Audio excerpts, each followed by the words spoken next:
നേതാക്കന്മാരെ, പ്രിയമുള്ളവരെ, വളരെയേറെ സന്തോഷം.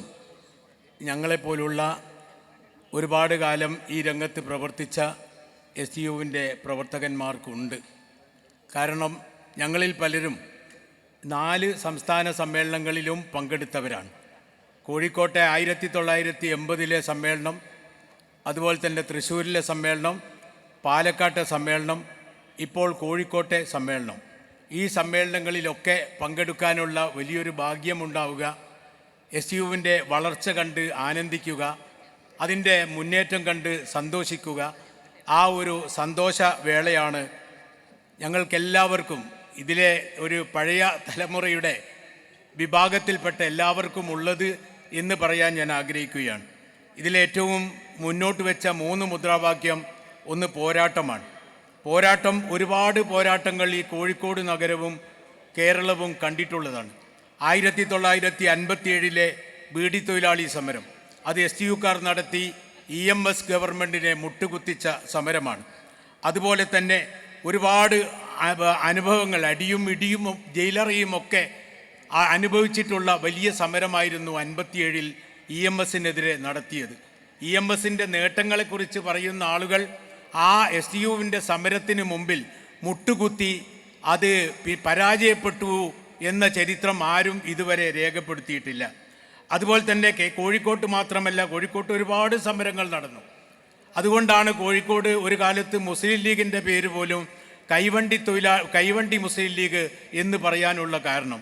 കൈവണ്ടി തൊഴിലാളികളാണ് അക്കാലത്ത് മുസ്ലിം ലീഗിനെ ഉയർത്തിക്കൊണ്ടുവന്നത്. ആ കൈവണ്ടി ലീഗ് എന്ന പേര് പോലും അന്ന് STUവിനെ കുറിച്ച്, STUവിൻ്റെ അടിസ്ഥാനത്തിൽ മുസ്ലിം ലീഗിന് നമ്മുടെ എതിരാളികൾ നൽകിയ ഒരു നാമമായിരുന്നു. അതുപോലെ കണ്ണൂരിൽ ഉജ്ജ്വലമായ സമരങ്ങൾ നടത്തിയിട്ടുണ്ട്. വയനാട്ടിൽ ധാരാളം സമരങ്ങൾ തോട്ടം മേഖലയിൽ നടന്നിട്ടുണ്ട്.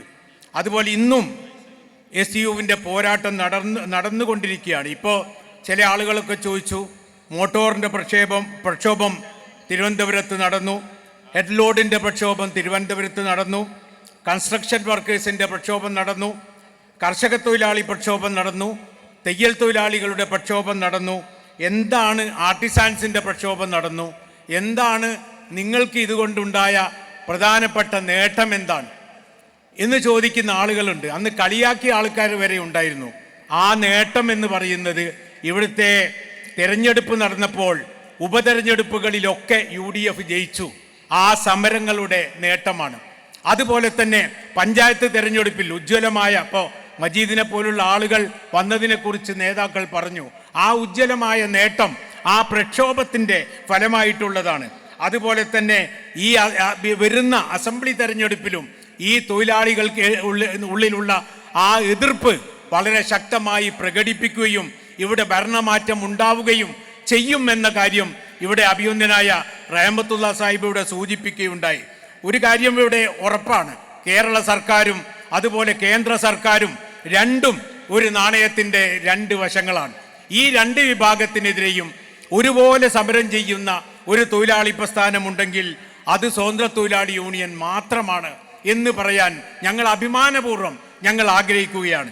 ഇവിടെ ഒരു കാര്യമാണ്, വേജ് കോഡുകളെക്കുറിച്ച് അഭിനന്ദനായ അധ്യക്ഷൻ ഇവിടെ പറഞ്ഞു. വേജ് കോഡ് ഇവിടെ കൊണ്ടുവന്നു. ആ വേജ് കോഡ് വഴി എന്തൊക്കെ നിയമങ്ങളാണ്, ഇവിടുത്തെ 6ഓളം തൊഴിലാളി നിയമങ്ങൾ കാലഹരണപ്പെടുന്ന വിധത്തിലാണ് ആ വേജ് കോഡ് വന്നിട്ടുള്ളത്. തൊഴിൽ സുരക്ഷാ കോഡ് കൊണ്ടുവന്നു.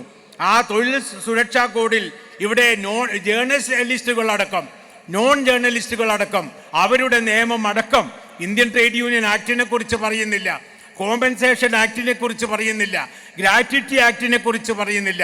ഈ നിയമങ്ങളൊക്കെ ഏതാണ്ട് ദുർബലപ്പെടുത്തിക്കൊണ്ടാണ് ഈ കോഡുകൾ ഇവിടെ വന്നിട്ടുള്ളത്. വ്യവസായ ബന്ധ കോഡ് ഒരിക്കലും നമുക്ക് അംഗീകരിക്കാൻ കഴിയില്ല. ഇവിടെ വ്യവസായ ബന്ധം, വ്യവസായങ്ങളെ മുഴുവനും നശിപ്പിക്കുന്ന ഒരു കോഡാണ് വ്യവസായ ബന്ധ കോഡ്. അതുപോലെ സുരക്ഷാ കോഡ്, തൊഴിലാളികൾക്ക് സുരക്ഷ കൊടുക്കുമെന്ന് പറഞ്ഞ കോഡാണ്.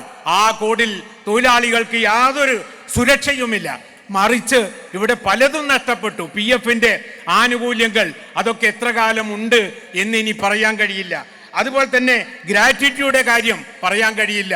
ക്ഷേമ ബോർഡുകളുടെ ഭാവി എന്താണ് നമുക്ക് പറയാൻ കഴിയില്ല. ഒരു കാര്യം നമ്മൾ മനസ്സിലാക്കേണ്ടത്, ബ്രിട്ടീഷുകാരുടെ കാലത്ത് കൊണ്ടുവന്ന നിയമങ്ങൾ പോലും ഇവിടെ പൊളിച്ചെഴുതി. ബ്രിട്ടീഷുകാർ ഒരുപാട് നല്ല കാര്യങ്ങളും ചെയ്തിട്ടുണ്ട്. നമ്മുടെ രാജ്യത്ത് റെയിൽവേ കൊണ്ടുവന്നത് ബ്രിട്ടീഷുകാരാണ്. ഇംഗ്ലീഷ് വിദ്യാഭ്യാസം കൊണ്ടുവന്നത് ബ്രിട്ടീഷുകാരാണ്. നാട്ടുരാജ്യങ്ങളെ ഏകോപിപ്പിക്കാൻ നേതൃത്വം കൊടുത്തത് ബ്രിട്ടീഷുകാരാണ്.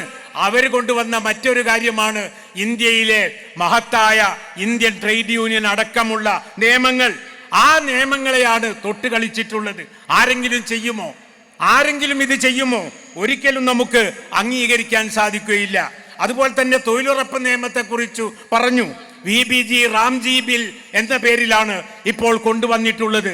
അതിൽ തീർച്ചയായിട്ടും നമുക്ക് സങ്കടമുണ്ട്. 2004 കോൺഗ്രസിന്റെ മാനിഫെസ്റ്റോ ആണ് ആ ബില്ല് കൊണ്ടുവരാൻ മുന്നോട്ട് വന്നിട്ടുള്ളത്, ഡോക്ടർ മൻമോഹൻ സിംഗ്.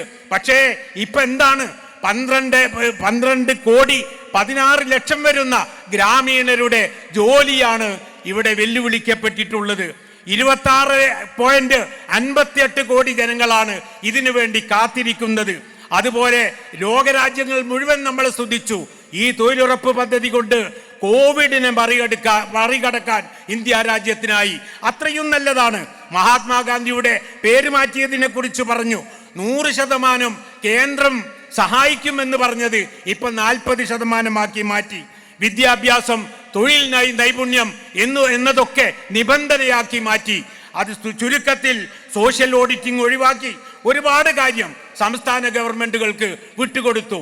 എങ്ങനെയാണ് കേരളം പോലുള്ള ഒരു ഗവൺമെന്റിന് 50,000 കോടി ഉണ്ടാക്കി ഈ പദ്ധതി നടപ്പാക്കാൻ കഴിയുക? ഞങ്ങൾക്ക് ആശങ്കയുണ്ട്. ആ ആശങ്ക കേന്ദ്ര ഗവൺമെന്റിനെ ഞങ്ങൾ അറിയിച്ചിട്ടുണ്ട്. അതുപോലെ തന്നെ തീർച്ചയായിട്ടും ആ കാര്യങ്ങളൊക്കെ കോഡുകളെ കുറിച്ച് ഇവിടെ പറഞ്ഞു, ഞാൻ ആവർത്തിക്കുന്നില്ല. തീർച്ചയായിട്ടും ഈ കേന്ദ്ര ഗവൺമെന്റിനെതിരെയും അതുപോലെ തന്നെ ഈ സംസ്ഥാന ഗവൺമെന്റിനെതിരെയുമുള്ള പോരാട്ടം ഇനിയും തുടർന്നുകൊണ്ട് തന്നെ മുന്നോട്ട് പോകും. കേരളത്തിൽ മാത്രമല്ല മറ്റ് സംസ്ഥാനങ്ങളിലും സ്വതന്ത്ര തൊഴിലാളി യൂണിയൻ ശക്തിയാർജിച്ച് വരികയാണ്. നമ്മുടെ അയൽ സംസ്ഥാനമായ തമിഴ്നാട് അടക്കം, കർണാടക അടക്കം, തെലുങ്കാന അടക്കം, ഉത്തർപ്രദേശിൽ പോലും സ്വതന്ത്ര തൊഴിലാളി യൂണിയൻ വളരെ ശക്തമായി മുന്നോട്ട് വന്നിരിക്കുകയാണ്. മഹാനായ സീതി സാഹിബ് പറയുകയുണ്ടായി. 2 കാര്യമാണ് അദ്ദേഹം പറഞ്ഞത്.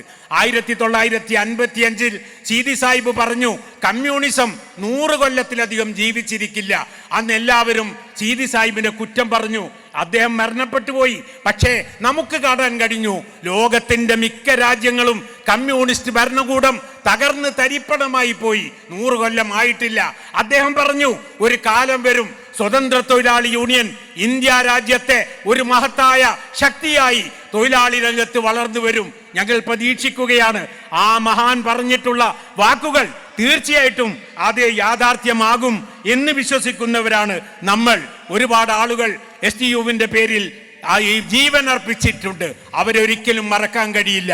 മഞ്ചേശ്വരത്തെ മൊയ്തീൻ കുഞ്ഞി, തണ്ണീരങ്കാട് ഉദുമാൻ, പാണ്ടിക്കടവത്ത് മൂസ, അതുപോലെ നമുക്കറിയാം തണ്ണീരങ്കാട് ഉദുമാൻ ഒരുപാട് ആളുകൾ, രാജുവിനെ പോലുള്ള ആളുകൾ, അവരൊരുപാട് ആളുകൾ CITUക്കാരുടെ അവരുടെ കൊലക്കത്തിക്കിരയായിട്ടുണ്ട്. ആ മഹാന്മാരെയൊക്കെ ഈ സന്ദർഭത്തിൽ ഓർമ്മിക്കുകയാണ്.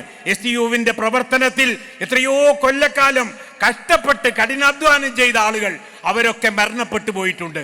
അവരാണ് ഈ പ്രസ്ഥാനത്തെ വളർത്തിക്കൊണ്ടുവന്നത്. അവരുടെ ശക്തിയാണ്.